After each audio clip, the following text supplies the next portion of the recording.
किसी भी डेटा को क्लीन करना एक डेटा एनालिस्ट की सबसे बड़ी रिस्पॉन्सिबिलिटी होती है। इसलिए इस तरह का क्वेश्चन हमेशा इंटरव्यूज में पूछा जाता है कि अगर आपके पास एक डेटा सेट दिया गया है, उसमें से आप डुप्लीकेट्स को कैसे फाइंड आउट करेंगे सीक्वल का यूज करके।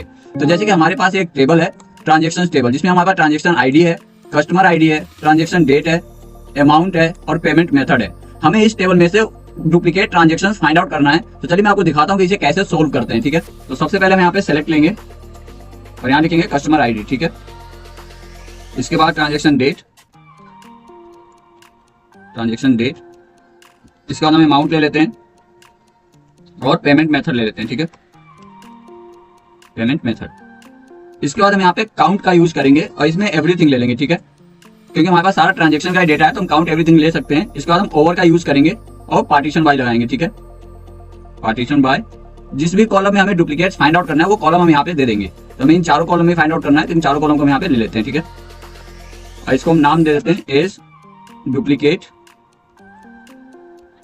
Duplicates count.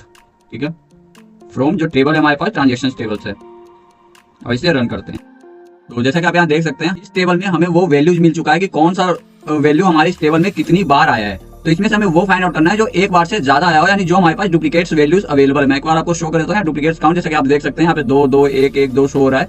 तो हमें वो वैल्यूज फाइंड आउट करना है जो एक बार से ज्यादा, यानी जो डुप्लीकेट्स है। तो यहाँ पे हम सीरीज का यूज करके इसे पहले एक टेम्परेरी टेबल में कन्वर्ट करेंगे और इसका नाम हम दे देते हैं डुप्ली डेटा। ठीक है, इज दिस टेबल,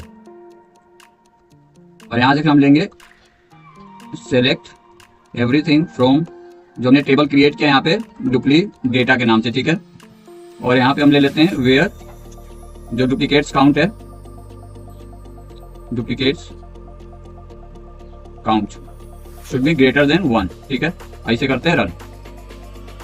तो हमें वो वैल्यूज मिल चुका है जो हमारे टेबल में दो डुप्लीकेट्स हैं। जैसे कि हमारा कस्टमर आईडी जो 101 है उसका ट्रांजेक्शन हमारे पास डुप्लीकेट यहाँ पे 2 2 बार शो हो रहा है। ठीक है, वैसे कस्टमर आईडी 104 का और कस्टमर 105 का है, जिसका जो डुप्लीकेट्स काउंट है वो एक से ज्यादा, यानी वो डुप्लीकेट्स वैल्यूज हमारे पास अवेलेबल है। तो ये था आसान तरीका सीक्वल का यूज करके डेटा में डुप्लीकेट्स को फाइंड आउट करने का। तो उम्मीद करता हूँ कि इस क्वेश्चन से आपको कुछ ना कुछ नया सीखने को मिला होगा। अगर मिला है तो इस वीडियो को लाइक कीजिएगा, शेयर कीजिएगा इसे दोस्तों के साथ जिन्हें सीक्वल का यूज करके डेटा में डुप्लीकेट्स को फाइंड आउट करना नहीं आता है। मैं मिलता हूँ आपसे नेक्स्ट वीडियो में अगले क्वेश्चन के साथ, अगले सोल्यूशन के साथ। तब तक के लिए गुड बाय।